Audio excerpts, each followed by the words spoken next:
रमजान उम्मीदों और रहमतों का महीना है, लेकिन फलस्तीन में हर दुआ के साथ एक चीख दब जाती है। हर इबादत के बीच मलबा गिरता है और हर इफ्तार से पहले कोई अपना खो देता है। इस बार भी गजा में न रोशनी लौटी, न सुकून, न जख्म और गहरे होते चले गए। आज हम एक ऐसी रिपोर्ट का जिक्र करेंगे जो बताती है कि इस रमजान भी फलस्तीन में सब कुछ ठीक नहीं है। आज हम आपको ऐसी रिपोर्ट के बारे में बताएंगे जो डेज ऑफ फिलिस्तीन में छपी है, जिसकी हेडलाइन है Israel continues to use starvation as a weapon in Gaza. यानी अगर हिंदी में इसका मतलब आपको बताऊं तो इजराइल गजा में भूखमरी को हथियार के रूप में जो है वो इस्तेमाल कर रहा है। ये रिपोर्ट इजराइल के असली चेहरे को उजागर करती है, जो कि एक तरफ सुधार यानी रिफॉर्म का ढोंग करता है, जबकि दूसरी तरफ उसकी नीयत कुछ और ही होती है। इजराइल का जो ये ड्रामा है अब सबके सामने आहिस्ते आहिस्ते आ चुका है, क्योंकि वो फिलिस्तीनियों के खिलाफ भुखमरी और कत्लेआम को एक हथियार के रूप में इस्तेमाल कर रही है। इस रिपोर्ट में जो आप ये तस्वीर देख रहे हैं, इसमें खुलकर तमाम बातों का जिक्र किया गया है। ये कहना गलत नहीं होगा कि इजराइल आग में घी डालने का काम करता है, जैसे हालात और बद से बदतर हो जाएं।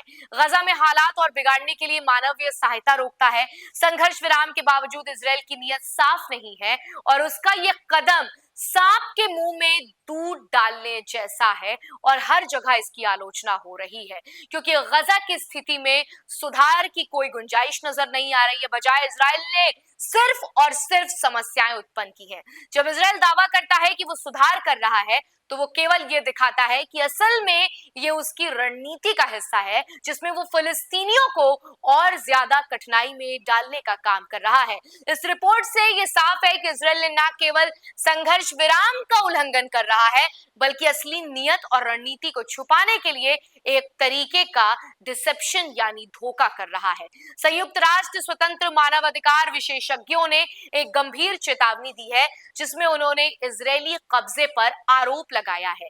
उसने गजा में फलस्तीनियों के खिलाफ स्टार्वेशन यानी भूखमरी को हथियार के रूप में फिर से इस्तेमाल करना शुरू कर दिया है, जिसका उस रिपोर्ट में पूरे तरीके से जिक्र है।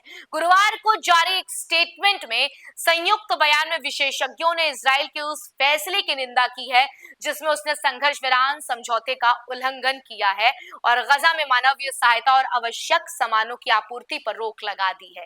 आपको बता दें कि रिजम्पशन ऑफ ब्लॉकेड यानी जो ब्लॉकेड का पूर्ण निवेश है, वो गजा में जीवन रक्षा, मानवीय सहायता और अन्य सामानों की आपूर्ति फिर से रोकने के लिए इजरायली फैसले से गहरा दुख हुआ है। विशेषज्ञों ने कहा कि कदम इजरायल के मंत्रियों द्वारा गजा पर नरक के दरवाजे खोलने की मांग के बाद उठाया गया है, जो पहले से ही भयावह स्थिति में है, जो और ज्यादा बिगड़ता हुआ नजर आ रहा है। गजा में स्थिति बहुत खराब है और केवल न्यूनतम ही वहां राहत पहुंच पा रही है और कुछ टेंट्स हैं, कुछ कारवां हैं जो भेजे गए हैं, लेकिन वो गजा में लाखों फिलिस्तीनियों, जिनमें बच्चे और बुजुर्ग भी शामिल हैं, कठिन परिस्थितियों से गुजर रहे हैं और जैसे तैसे अपनी जिंदगी गुजर बसर करने की कोशिश कर रहे हैं। 16 महीने से लगातार बमबारी, विस्थापन और विनाश के बाद रीइम्पोजिंग जो है वो ब्लॉकेड गजा को अस्तित्व की सीमा तक पहुंचा सकता है, लेकिन उसके बावजूद भी 80% कृषि भूमि और नागरिक बुनियादी ढांचे के विनाश ने गजा को जीवन के कगार पर लाकर पहुंचा दिया है। विशेषज्ञों ने यह कहा कि ब्लॉकेड को फिर से लागू करना इस संकट को और बढ़ा देना और पूरे जनसंख्या को अकल्पनीय दुख में डालने जैसा है। Systematic operation across occupied territories, अगर मैं आपको बताऊं तो इसका मतलब है ऑक्युपाई क्षेत्रों में व्यवस्थित उत्पीड़न। विशेषज्ञों ने कहा कि इजराइल के अपराध गजा से कहीं अधिक फैल चुके हैं और पूरे कब्जे वाले क्षेत्रों में फलस्तीनियों के लिए रहने के लिए स्थिति बिल्कुल भी नाबर्दाश्त के काबिल हो चुकी है।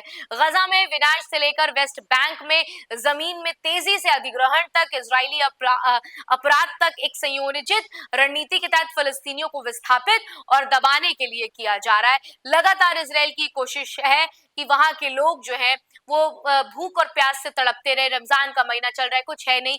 वहीं जो वेस्ट बैंक के रेफ्यूजीज कैंप की बात करें और कस्बों में बमबारी, जनसंख्या का विस्थापन और लूटपाट हो रही है, जबकि बाकी क्षेत्रों में सशस्त्र बसने वाले लोग इजरायली बलों द्वारा हमला किए जाते हैं या उन्हें इस प्रकार के हमलों का समर्थन दिया जाता है। ये व्यवस्थित उल्लंघन इजराइल के व्यापक उद्देश्य को दिखाते हैं, जो फिलिस्तीनियों के लिए वहां के जीवन को असंभव बनाना जैसा हो रहा है। अगर बात करें तो violation of cease fire term, संघर्ष विराम की शर्तें रखी गई थी, उसका उल्लंघन किया जा रहा है। जनवरी 19 2025 को सीज फायर लागू होने के बाद से ही इजरायली बलों ने गजा में कम से कम 100 फिलिस्तीनियों को मार डाला है, जिससे संघर्ष की शुरुआत से अब तक मरने वालों की संख्या 48,000 से ज्यादा पहुंच गई है। संघर्ष विराम की शर्तों के बावजूद इजरायल ने अपना विनाशक अभियान जारी रखा और स्टावेशन को एक और हथियार के रूप में इस्तेमाल कर रहा है, जिसकी हर जगह आलोचना हो रही है। इस रिपोर्ट में पॉइंट टू पॉइंट बात की गई है। विशेषज्ञों ने कहा कि इजरायली कब्जे ने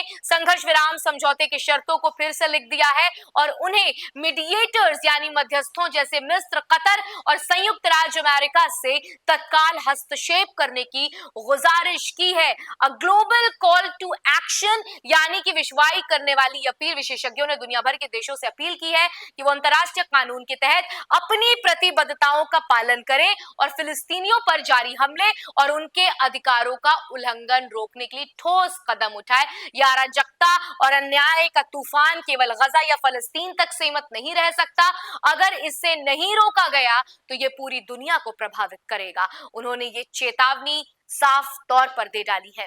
गजा में मानवीय संकट बढ़ता जा रहा है और अंतरराष्ट्रीय समुदाय के पास अब इस पर कार्रवाई करने का एक नैतिक दायित्व है।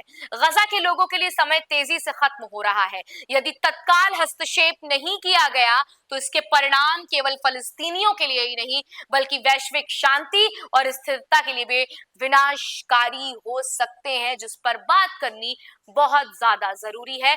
तो ये इस रिपोर्ट का मैं आपको जिक्र कर रही थी।